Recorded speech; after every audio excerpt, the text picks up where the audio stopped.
Today's video topic is the topic of FIRE. Financial independence, retire early.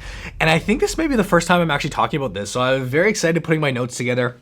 And, it actually gave me a lot to think about because a comment came in a couple days ago from Joe Smith. Shout out Joe. He said, Brandon, when will you reach FIRE?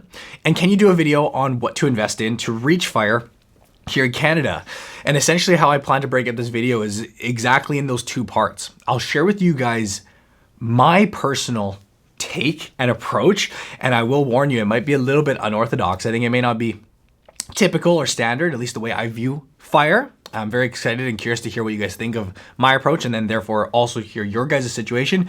And then we'll transition in how to invest to reach FIRE. But I will just preface, I personally don't see FIRE, financial independence, retire early. It's less about the investments that you choose. Obviously, they play a big part, but I see very much a bigger factor or a bigger thing to do with FIRE is actually more of like the lifestyle and the decisions and habits you choose. That is more impactful and important than the investments, if that makes sense. Again, we'll touch on that in a second.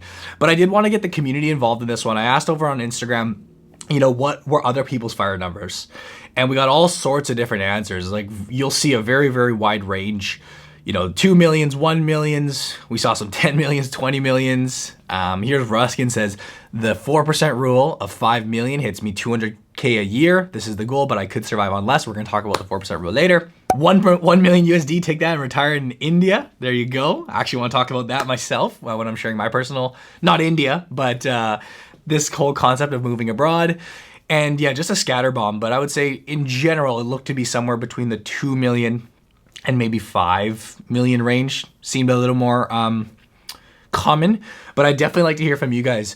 Before we move on, if you have a FIRE number, if it's something you've put a lot of thought into, leave a comment down below and share it with the other viewers. I'm very curious where you came up with that number. Maybe importantly, where you live. I think that's a huge factor is, what part of the country you live in and what's the cost of living there. Because man, $2 million, as much money as that is, I think about how far that would stretch you here in somewhere like Vancouver, where I'm from, especially once you have a family and if you have a plan to, let's say, buy a home. Even just like a normal, I say normal home, but let's just say not like a townhouse, not a condo, but just like a family home. Well, there goes your FIRE number in and of itself. Again, that's maybe my personal take on it. But let's kick it off, guys. When will I personally reach FIRE? And after thinking about this quite a lot, I don't have a FIRE number. I genuinely don't have a number. And I've put time to think about this. I've had the discussions with the family, with the wife about what that number is. And I've never been the type of person where I have, a set number that I want to reach for. And there's a few reasons why I think that I view it this way. And again, let me preface here and kind of kick things off with this discussion. I'm not trying to say that the way I do it is right. In fact, I would say what I'm doing is a bit more unorthodox and a bit more uncommon because I love the concept of having a number and having that North Star goalpost that you're aiming for, and you've already reverse engineered the math and this is what I need to sustain. But I'll share with you why I personally, that never, ever, ever resonated with me. And the first reason is I think having that number, whether it's 2 million, whether it's 5 million, whether it's 10 million, that's not gonna change for me what I do on a day-to-day basis. That number and having that goal doesn't affect my day-to-day actions. And I think a big reason for that is, again, I'm speaking personally here, but you guys know I've had such a long history of investing and being in the personal finance space, with my father getting me started with investing when I was literally 10 or 11 years old. I've literally been saving money. We used to call it long-term savings back in the day. And I remember when I got an allowance or when I had any type of money, or if I wanted to go make a purchase. I remember if I wanted to go buy a scooter, as a gift for myself, or I wanted to go buy Pokemon cards, whatever it was. My dad forced me at a very early age to take not an equal amount, but I think it was either 50% of the purchase price or whatever it was, and allocate that to long-term savings. Why I bring that story up is that I feel in my own situation and personal life, again, uncommon, I would say, the concept of saving and putting money away for my future and trying to grow my retirement nest egg, that's been such a part of my identity and something that's been so ingrained to me that I don't need to like actively make that choice, within my budget of like, I have to save X and X to get me to this goal in X years. It's just part of how I approach life and how I approach finance. I will always save and I will always put a portion of my income away first. I will always pay myself first. And the key thing is that I'm already investing as much as I reasonably can and as much as I reasonably want to at this phase in my life. You see, the major benefit, in my opinion, of having that FIRE number, let's call it 2.5 million, 5 million, whatever that is that when you reverse engineer it, you have a very clear roadmap of the daily and monthly and like annual actions that you can take today to help you get to that number. And essentially the concept being, I think it encourages people to save and invest more aggressively. So that, again, I think is the biggest variable. If you're thinking about the levers you can pull to help get you to your FIRE number, whether it's a bigger number or whether you want to get to that in a shorter period of time, the biggest variable you can control is, well, how much of my income or how much more money can I save more aggressively than not? And I guess just thinking about my own personal situation, like,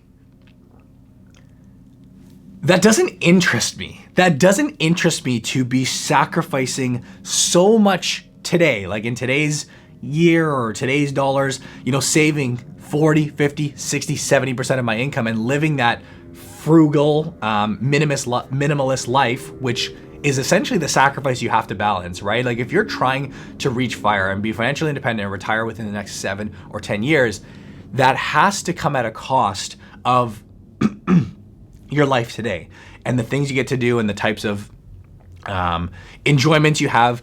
Now, I'm not suggesting by any means that you're gonna have a more fun life if you're buying materialistic things and that it's life is better when you travel and all that stuff. I'm not saying that, to each their own. But what I'm saying is that concept of living the very frugal life today in efforts or in a trade-off of shaving off some years of your working years or hitting financial independence or retiring early, that's a concept that's just never ever resonated with me very well personally. And I think this will tie in very well to my next point, which I think is a huge factor in how you personally go about approaching things is what you do for work and if you enjoy your work and what your 9 to 5 is. If you're more or less slaving away and just trying to bank up and get the heck out of there, or if you enjoy what you do. Again, I don't want to get ahead, but the approach that's always seemed to work better for me is simply having a balance, okay? I think if you look at it on a spectrum, you have people who are super irresponsible financially my peers, my high school friends, like no offense to them, but they're not even saving for their future. They're not even investing. They're just going on the trips. They're going to Asia. They're going backpacking. They're doing the traveling. I don't know what they're doing with their money, to be honest, but they're certainly not doing anything for their future. Then on this end of the spectrum, I would argue it's not just as bad, but it's for some people it works. But when you're one of those ultra frugal, ultra crazy minimalist people who want to save 70, 80, 90% of their income because they want to hit financial independence early, that's just as extreme in a different way. Obviously, I think this is better than just going out and blowing your money. But for me, what's always worked is that balance in the middle, right? So you guys know I've been saving and investing, as mentioned, my whole life, and I continue to invest. In fact, just for some up-to-date numbers, for those curious, my household right now, we invest about $2,000 a month. That's what works with our income. It's about $1,000 for myself, $1,000 for my wife. We just put, weekly contributions into our accounts, and that's just our investments. So, we also have, real estate, which we're kind of chipping away at. Case in point being is that I'm very proud and comfortable with the rate that I'm currently saving and putting towards my future while still allowing me the fun money to live a little bit and enjoy the fruits of today. And don't get me wrong, I'm not a big spender in terms of going out and buying stupid, useless stuff. Like I don't buy a lot of clothes. You guys see I wear the same stuff every day. I don't travel a lot unless it's for work. But just in general, like that trade-off for me, like here's a good example. I actually recently started getting on this matcha hype, and yeah, it's pretty good, to be honest with you. Relax, chill, breathe, have a matcha, sit back. It's cooler than tea. It's a little ice, a little colder than tea, but matcha. But a decision that I made for myself is that, it's not worth it to sacrifice things like this in order to shave off a couple years, to become financially independent a couple years earlier. I'm happy to take my $3, $4, $5 drinks here and there. I'm happy to go out to eat at a nice restaurant, not every day, but every once in a while still making it a priority to get to my goals. Now, again, I can already feel that I'm starting to ramble here, and I kind of knew that's kind of how this video was going to go.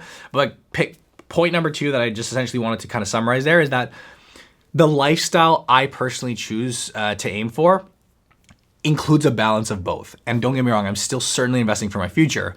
But I think this ties into the third point, which I want to talk about today, which is, believe it or not, not believe it or not, but I don't have the interest, or I don't have the care or desire to be financially independent any earlier than I think I need to be. I don't want to retire early. And I know that's the concept of, maybe I'm misconstruing the concept of financial independence, retire early. I get it. If you're following the FIRE movement, it's not to say, oh, well, I have to quit my job, or I have to stop working at age 40 or 45 or 50.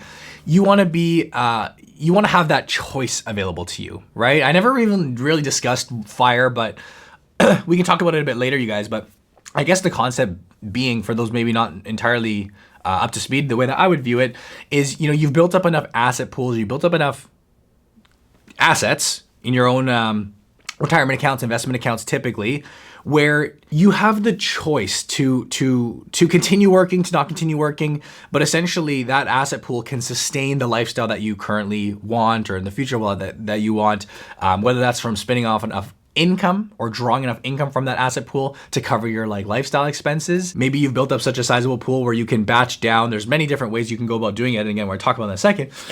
But case in point being is that, you're so aggressively building up this pool, so you have the option, you have the flexibility to not work if you don't have to. And I think this ties into what I just mentioned earlier. This, I think, depends so much on how you go about your day-to-day life and how you either enjoy or don't enjoy, your work and what you do for a career. Because you guys know my situation. You've been following me for 7-8 years. And I turned 30 actually in April. So my next, in about a month or so, literally a month actually today, month from today, April 19th is my birthday. So I'll turn 30. And the reason I bring that up is that I've been in a situation where my entire 20s, for the most part, literally since 20s, other than working with my dad for a few years, which I know is funny, but I felt that I've never really worked a day in my life. I wake up excited. I can't go to sleep sometimes because I'm excited to go work on something, whether it's the YouTube channel, whether it's Blossom. You guys know how much of a big project that is for me. My entire basically past decade has been doing things that I enjoy doing. So I genuinely don't feel like I'm working.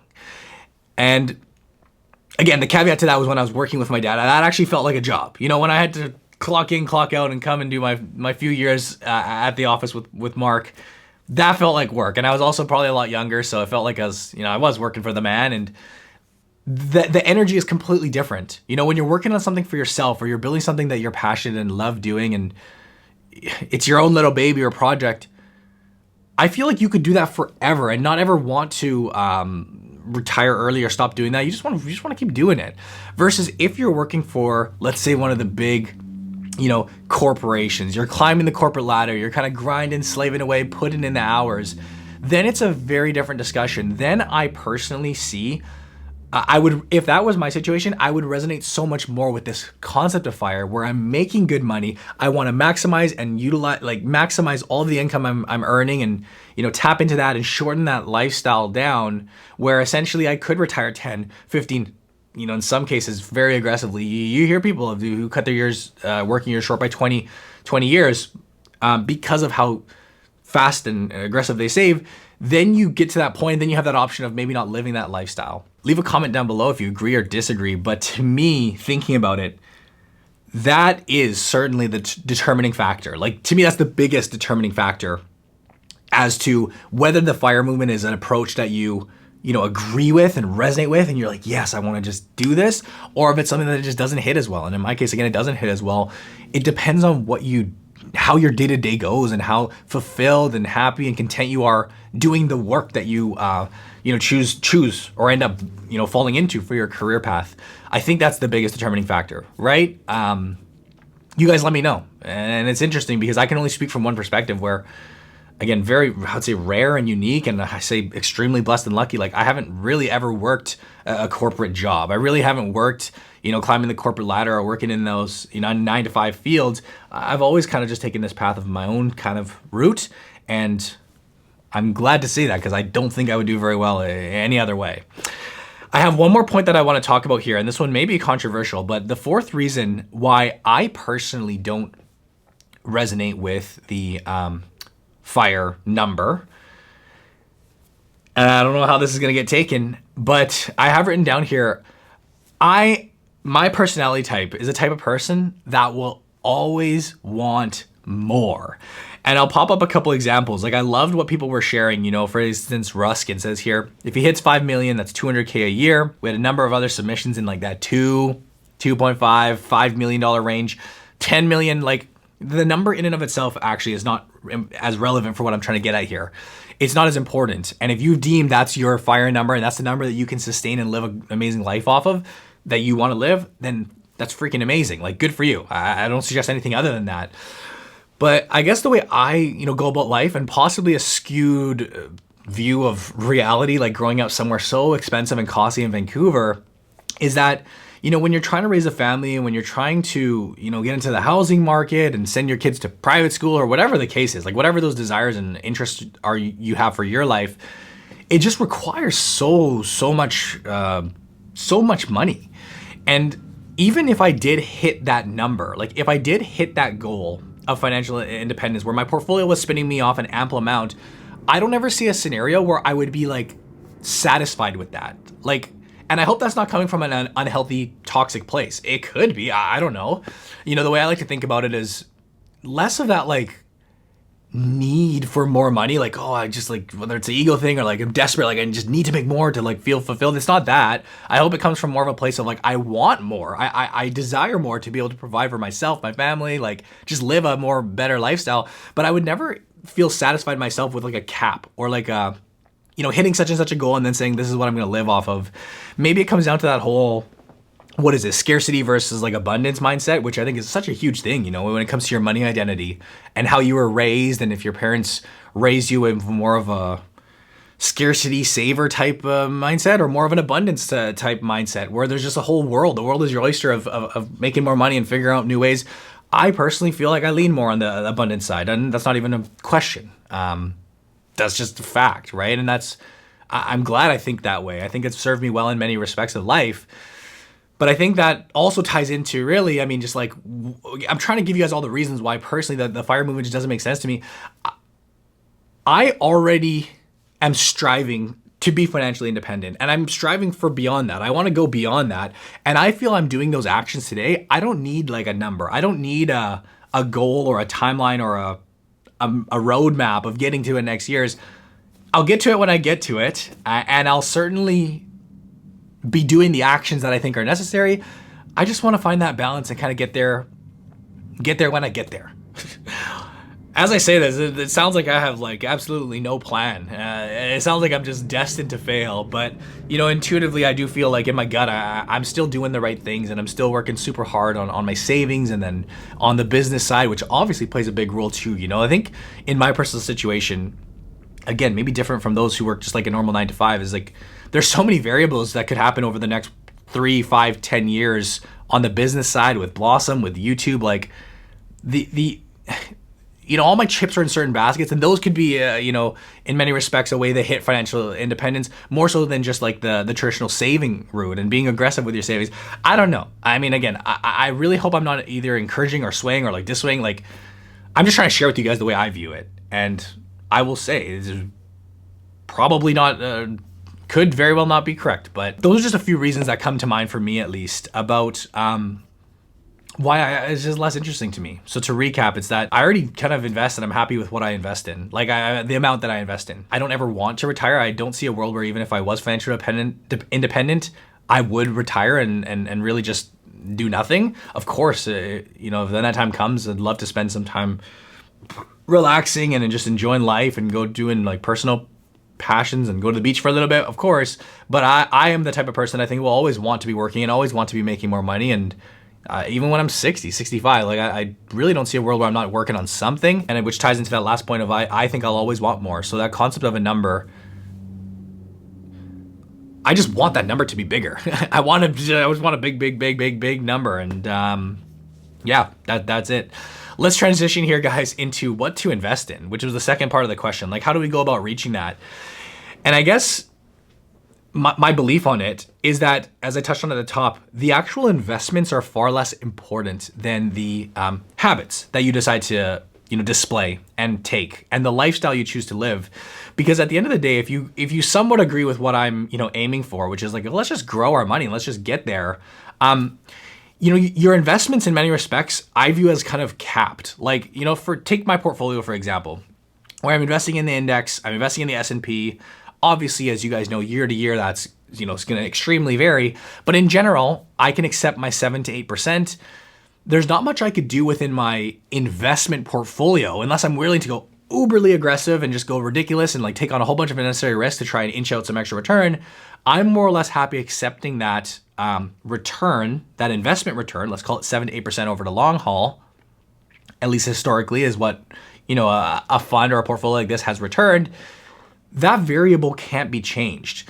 Now, there are two, I guess, major things that you could consider and probably would consider is like how you go about investing that. Is it more of an income strategy or is it more of a growth strategy? I think both perfectly would be fine. Like, I'm personally taking the approach of more of a growth strategy. So income for me is less of an interest. I'm not really trying to build up my passive income in my portfolio at this point in life. I'd actually rather grow that, focus more on total returns, multiply or grow my wealth. And then when the time comes, I can look to peel and utilize that nest egg for what I need it for. On the contrary, you have pages like, I would certainly recommend checking out someone like Ian, PPC Ian, who is, one of my favorite creators out in the States, and he does an amazing job of documenting this strategy. He's like fully on this FIRE movement, and his goal is getting his income from his portfolio that he's spinning out to hit certain milestones and to cover his costs. And I don't know where he is on that journey, but I know he's making massive progress.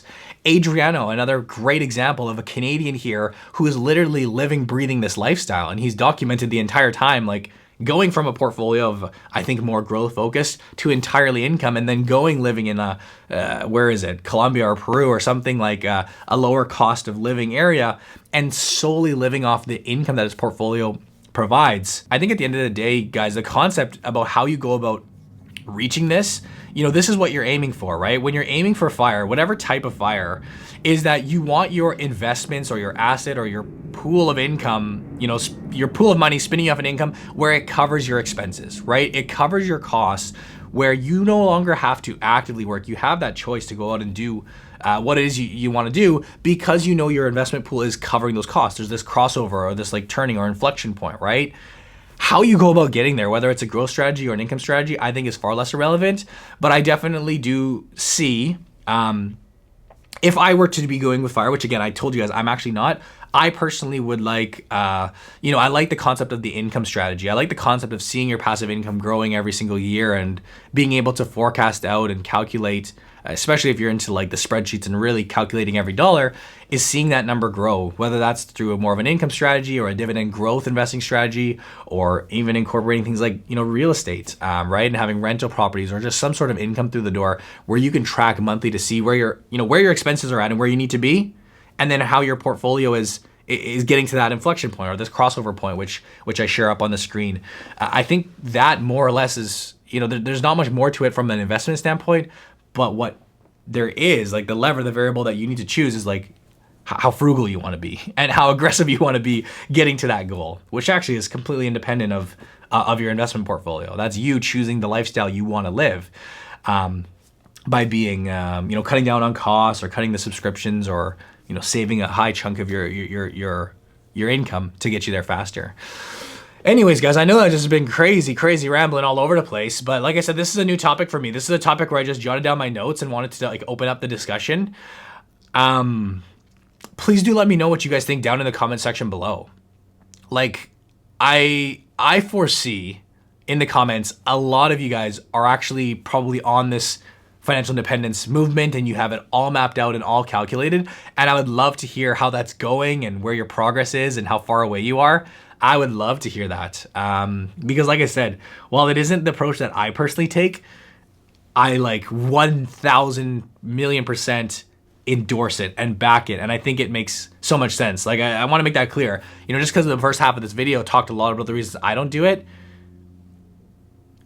I'm like, I think this is the most incredible movement, and I think it's great. And I think, as with anything in investing, like literally anything in personal finance, it's personal. And you got to do that reflection on yourself and be like, is this something that resonates to me? Is it not? And if so, just execute on it. One of the major things that I think is very beneficial of a strategy or a mindset like this is that it's super measurable, right? It's super measurable to see how you're progressing and to forecast out and to plan things, versus the route I'm taking is, well, I just want to grow my money as much as possible. And I don't know what that dollar figure will be when I hit 65 or when I hit retirement. There's such a variance and such a variable. It's so ambiguous, versus when you take this other approach, you can be so much more fine-tuned into what it may look like. And I think that again comes down to what you prioritize and you as a personality and your personality type, what makes more sense. So yeah, let me know what you guys resonate with or don't. Let me know if anything I said was wrong today or helpful or unhelpful. I'm definitely going to be reading all the comments. I know I haven't had time to reply to a lot of them, but I read them all. And like clearly this was like another suggestion from a comment. So shout out to you again, Joe, for spurring this video topic. I had a lot of fun chatting about it. I'm going to watch this back and see if it made sense. But in general, you guys, thank you for watching and listening. Share your stories down below. I would love to hear what you guys are up to and what you guys are doing to approach this. And certainly you guys definitely read in the comments to see what other people who are like living and breathing this and probably a lot more far advanced than I am, who can share some insights that may be very valuable. If you guys enjoyed, give me a thumbs up, subscribe if you're not already subscribed. Of course, follow me over on Blossom. Username's at Brad, and we just passed over 250,000 users, which is incredible. I thank you guys for watching. I hope you enjoyed, and I'll see you in the next video.